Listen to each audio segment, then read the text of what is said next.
وعلم آدم الأسماء كلها ثم عرضهم على الملائكة فقال أنبئوني بأسماء هؤلاء إن كنتم صادقين. اس سے پہلے سے جوڑیے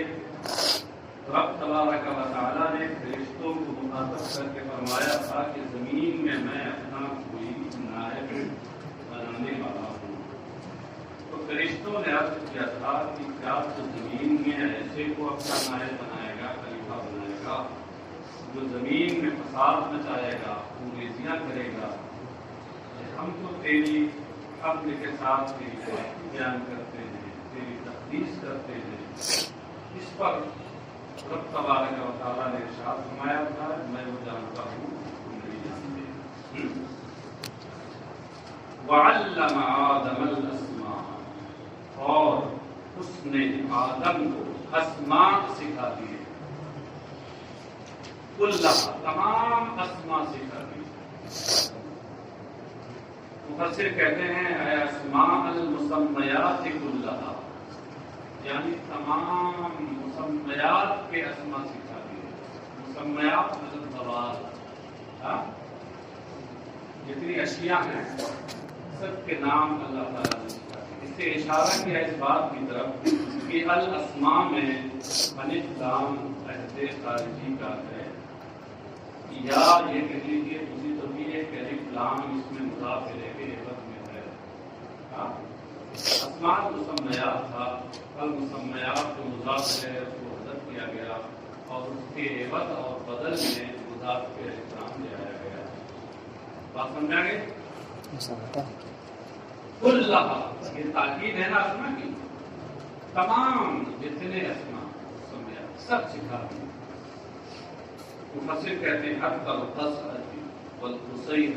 والقصوۃ والقصیۃ والمغرفۃ، یہاں تک کہ بڑا پیالہ، قصیۃ کی چھوٹی پیالی،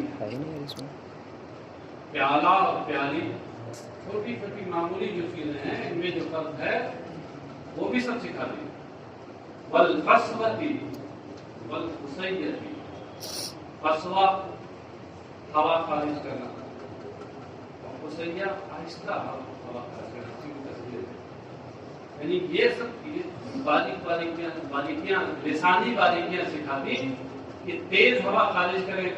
تو اس کے لیے کیا لفظ استعمال ہوگا، کون سا اسم استعمال ہوگا، اور آہستہ سے ہوا خارج کی جائے تو دونوں ہوا کا خارج کرے اس کے لیے کیا لفظ استعمال ہوگا. والمغرفۃ، اور چمچا اور کرچھول یہ سکھا دی. یعنی جو عام استعمال کی چیزیں جس کی طرف عام طور سے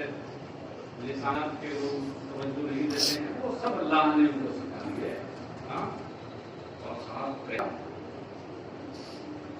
روح بیان میں لکھا ہے کہ جتنی زبانیں قیامت تک ہو سکتی ہیں ممکن ان ساری زبانوں میں اللہ تبارک و تعالیٰ نے حضرت آدم کو تمام اشیاء کے نام سکھا. ویسے بِأَنْ أَلْقَى فِي قَلْبِهِ عِلْمَهَا، یہ بِأَنْ أَلْقَى میں جو با ہے یہ بائے تصویر ہے. یہ علامہ میں جو تعلیم مصدر ہے اسی کی تفسیر ہے. تعلیم اللہ آدم الاسماء کا مطلب کیا ہے؟ اللہ نے آدم کو جو اسماء سکھائے تھے کس طور پر؟ بیان القا فی قلبہ علمہا، اس طور پر کہ ان کے دل میں ان تمام اسماء کا علم ڈال دیا. سکھانے کا یہی مطلب بھی ہوتا ہے. سمجھ گئے؟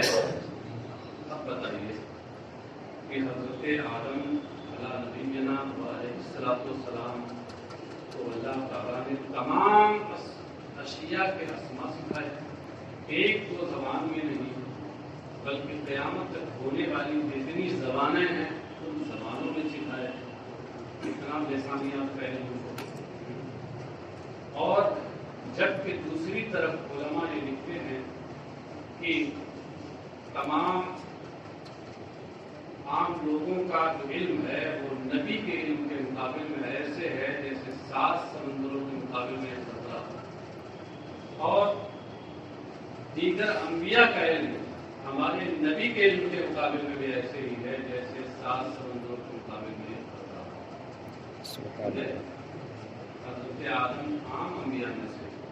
تو ایک عام نبی کے علم کی شان یہ ہے کہ ایسا علم لسانیات کا تو پھر جو سید المرسلین ہے سید الانبیاء نے ان کے علم کا مطالعہ یہی اسی پر اگر توجہ دے دیں یہ مذہب تو پھر کبھی اچھی بات سمجھ میں لگائیں نبی کے علم کے بارے میں ثم عرضهم على الملائکہ عرضهم یہ ہم ضمیر یہ لوٹ رہی ہے مسمیات کی طرف ایسے تو ہم ضمیر اسما کی طرف یہاں لوٹ رہی ہے لفظ میں یہاں عبادت میں اسما ہی ہے مگر اس سے مراد مسمیات ہے ثم عرضهم أي المسميات على الملائکہ پھر اللہ تعالیٰ نے وہ چیزیں وہ مسمیات ہیں وہ چیزیں فرشتوں کے سامنے پیش کی اب اس میں عرضهم ہے چیزیں جو تھی اس میں ضمیر القول غیر ضمیر القول آپ ہم سبھی تھے اس کے علاوہ غیر ضمیر القول جتنی چیزیں دنیا میں ہیں سب فرشتوں کے سامنے پیش کی اب آپ بتائیے کہ جب سب پیش ہوئی تو پھر آرادہ ہونا چاہیے آرادہ ہم آگے ہم جو ضمیر ہے یہ ضمیر القول کے لیے بولی جاتی ہے اور غیر ضمیر القول ہو اس کے لیے عام طور سے اس کو آئے مؤنث کے روپ میں لے کر کے اور ہر ضمیر بولی جاتی ہے یہاں ہم کیوں ہوا اس کا جواب دینے وفی ہے تغلیب الوقلاء اس میں وقلاء کو غیر وقلاء پر غلبہ دے دیا گیا جو چیزیں پیش کی گئی اس میں وقلاء بھی تھے اور غیر وقلاء بھی تھے وقلاء جن کے عقل والے ہیں تو وہ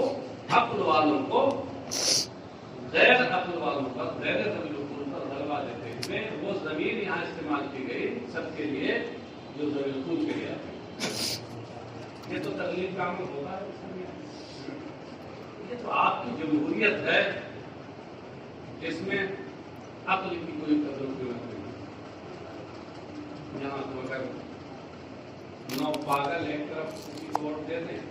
اور ایک عقل مند جو 9 پاگلوں سے کئی گنا عقل رکھتا ہو وہ تنہا کسی کو ووٹ دے دے وہ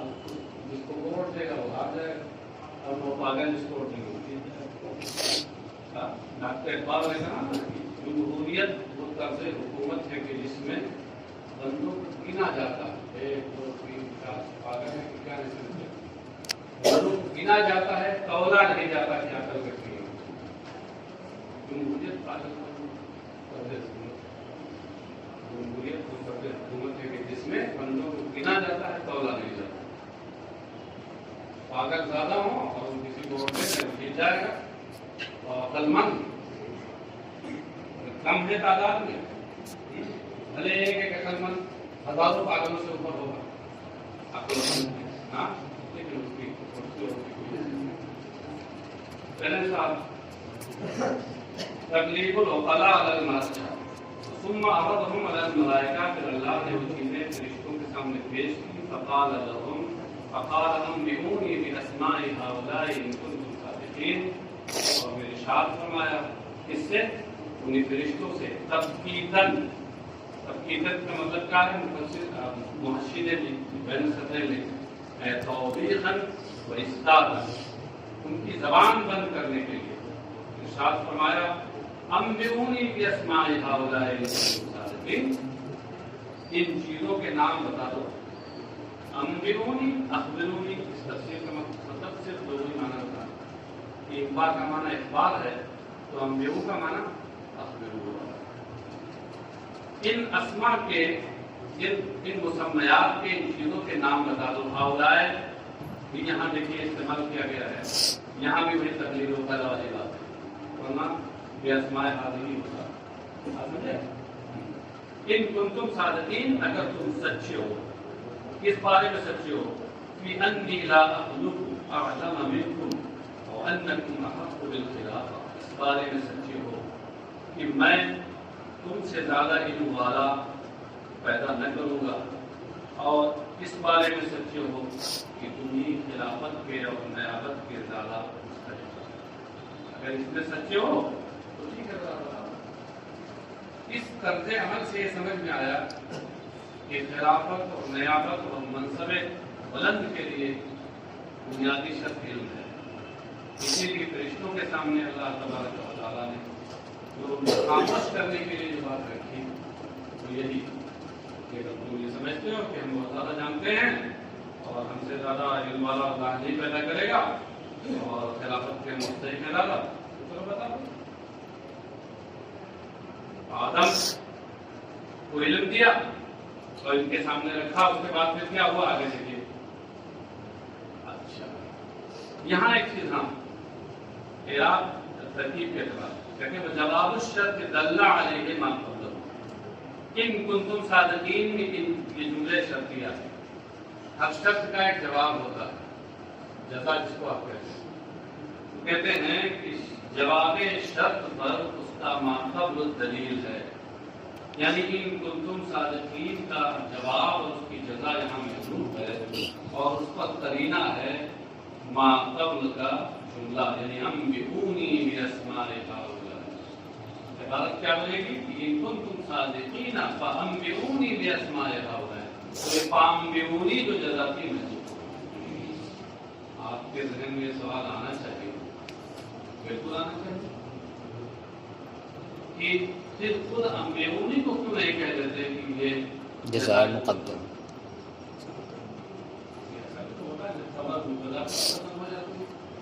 جزا شرط پر مقدم ہو سکتی ہے، تو خود انبئونی کو کیوں نہیں کہہ دیتے کہ یہ جزائے مقدم؟ یہاں جزا کو مقدر اور محذوف کیوں ماننا ہے؟ ہاں یہ سوال ہے نا۔ اس لیے مان رہے ہیں کہ انبئونی کو آپ جزا نہیں بنا سکتے، نبی سوال ہوگا، کیونکہ جب امر یا نہیں یا طلب کے صیغے جزا بنے تو صورت میں فا کا لانا واجب ہے۔ واجب ہے، جائز نہیں، واجب ہے۔ یہاں فا ہے نہیں، جب فا نہیں ہے تو اس کو کیسے جزا نہیں؟ اس لیے کہہ رہے ہیں کہ وہ جزا نہیں ہے، جزا پر دال ہے اور قرینہ ہے۔ یہ جگہ جگہ بتائیں گے، یا ہر جگہ تشریح نہیں ہوتی۔ قالوا سبحانك لا علم لنا الا ما علمتنا انك انت العليم الحكيم۔ فرشتوں نے عرض کیا سبحانك، سبحانك کی تفسیر سے پہلے تنزیہا لك عن الاعتراض علیک، تیری ذات پاک ہے، تیرے لیے تیری ذات پاک ہے اس سے کہ جس پر اعتراض کیا جائے۔ اعتراض یہاں مصدر مجہول ہے، اس لیے میں نے ترجمہ مجہول کر دیا۔ اعتراض یا جانا مانا ہے، مطلب معروف بھی ہوتا ہے، لفظ میں کوئی فرق نہیں ہوتا، معنی میں فرق ہوتا ہے، مصدر معروف مصدر مجہول۔ ہاں کہاں مصدر معروف کہاں مصدر مجہول، وہاں آپ کا ذوق لطیف یا ذوق نفیس ہو تو وہ بھی آپ کو بتا دے گا کہ کہاں کیا ہے۔ لا علم لنا الا ما علمتنا انك انت العليم الحكيم، ہمیں ہمارے پاس کچھ علم نہیں سوائے اس کے کہ جو تو نے ہمیں سکھایا۔ علمتنا کے بعد ایاہو نکالا یہ بتانے کے لیے کہ اس کا مفعول ثانی مفعول بہ ثانی محذوف ہے، کیونکہ علم کا یہ متعدی بدو مفعول ہے، نہ مفعول بہ اول پورے بات میں قرآن کریم میں موجود ہے،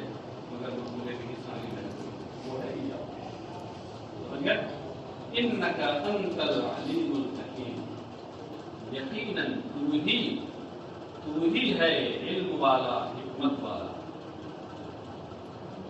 انتا کے بارے میں کہتے ہیں تاکید للکاف،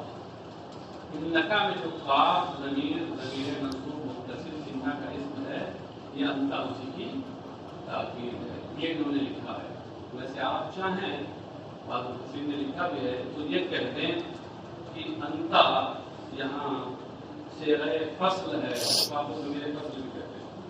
صیغہ فصل ہے جو مسند اور مسند کے درمیان آتا ہے۔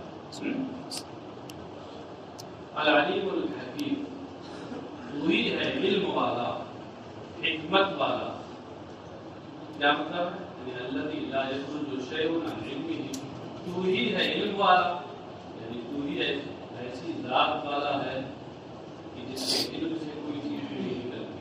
اور تو ہی حکمت والا ہے، یعنی الذی لا یخرج شیء عن حکمتہ، حکمت سے کوئی چیز نہیں نکلتی. تیرے ہر عمل میں کوئی نہ کوئی حکمت ہے. قال یا آدم انبئہم باسمائہم، قال کے بعد تعالی نکال کر مفسر نے یہ اشارہ کیا کہ قال میں ضمیر مرفوع کا مرجع اس میں جلالت ہے. ارشاد باری ہوا یا آدم، اے آدم، انبئہم، ہم کے بعد عین ملائکہ نکالا مفسر نے، یہ بتانے کے لیے کہ اس کا مرجع ملائکہ. تفسیر کا مطلب تفسیر کبھی ترجمہ تفسیر کرتی ہے، کبھی ضمیر کا مرجع بتاتی ہے، کبھی کسی نحوی قاعدے کی ترجمہ کرتی ہے، کبھی تو ساتھ و بلاغت جانے کی صلاح وغیرہ وجوہات ہوتے ہیں. ارشاد باری تعالیٰ ہوا کہ انہیں فرشتوں کو، اے آدم، فرشتوں کو ان کے اسماء، یعنی تمام اشیاء کے، تمام چیزوں کے اسماء بتا دو. فسمى كل شيء باسمه وذكر حكمته التي خلق لها. تو حضرت آدم نے ہر چیز کو اس کے نام کے ساتھ بتا دیا. یہ چیز، یہ کیا ہے تو فائل کہتے ہیں، یہ کیا ہے لاؤڈ اسپیکر ہے، یہ کیا ہے اسے کتاب کہتے ہیں. ہر چیز کو اس کا نام بتایا اور ساتھ ساتھ یہ بتایا کہ اس کی حکمت تخلیق کیا ہے، اللہ نے اس کو کس لیے بنایا. ایسا حکمت سید الانبیاء علیہ السلام کے دل کا اندازہ ہے.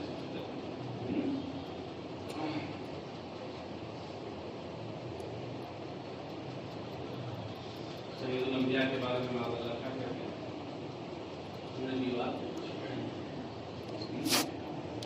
کیسے احمق ہے. فلما انبأهم بأسمائهم قال ألم أقل لكم إني أعلم غيب السماوات والأرض وأعلم ما تخفون وما كنتم تكتمون. جب آدم نے فرشتوں کو تمام چیزوں کے نام بتا دیے تو اللہ تبارک و تعالیٰ نے زجر و توبیخ کے کرتے ہوئے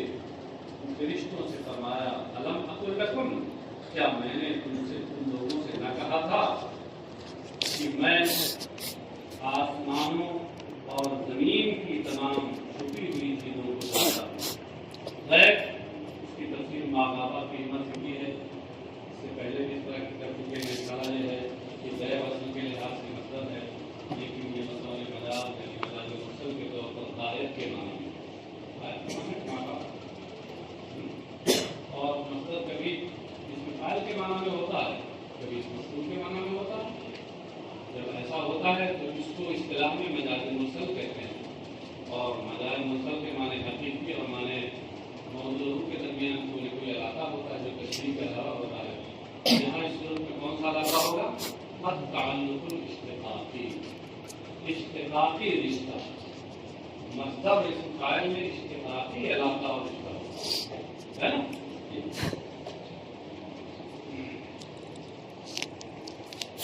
وَأَعْلَمُ مَا تُبْدُونَ،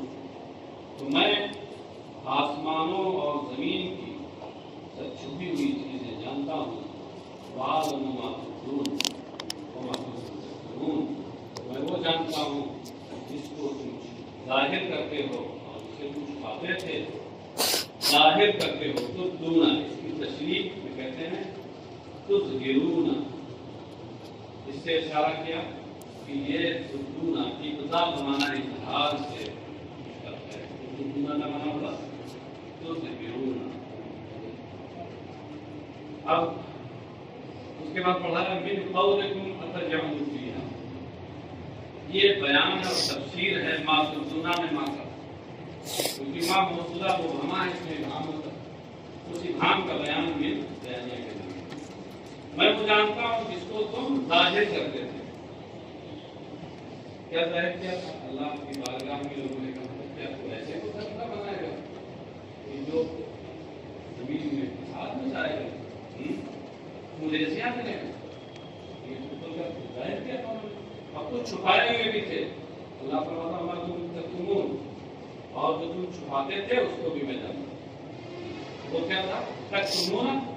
تسرون اس میں تکتمون کا معنی بتایا اور پھر من قولکم میں یہ بیان ہے ما کنتم میں ما جس کو تم چھپاتے تھے من قولکم لن یخلق ربنا خلقا اکرم علیہ منا العالم دل میں تم یہ چھپائے ہوئے تھے کہ ہمارا پروردگار کوئی ایسی مخلوق پیدا نہ فرمائے گا جو ہم سے زیادہ اس کی بارگاہ میں عزت و شرف والی ہو اور ہم سے زیادہ علم مضبوط کرے اپنے دل میں چھپائے ہوئے تھے سلام سے پیر وہ بات کہیں کہ دل میں چھپائے ہوئے تو میں سب کچھ جانتا ہوں وَإِذْ قَالَ وَإِذْ قُلْنَا لِلْمَلَائِكَةِ اسْجُدُوا لِآدَمَ فَسَجَدُوا إِلَّا إِبْلِيسَ أَبَى وَاسْتَكْبَرَ وَكَانَ مِنَ الْكَافِرِينَ اس سے پہلے نکالا اذکر کیا بتایا بات شروع میں گزر چکا ہے ہم نے تشریح کی تھی یہ کہا تھا کہ بتائیں گے نہیں ہے وہاں پر یہی ہم تلاوت کریں گے کہ حافظہ من ذالک من حافظہ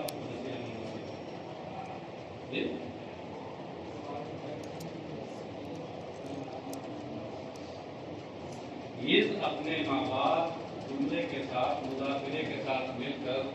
یہ مقولے کے لیے ہے خود کے لیے مقدر آپ سمجھے یہ بہت جگہ جگہ آئے گا یاد رکھیے یہ بتائیں گے اور اس کو انتظام کے ساتھ بتائیں گے یہ نہیں کہ کوئی جگہ بتا دیں کے بعد آئیں تو سمجھ گیا کچھ چیزوں ساتھ کیا ہے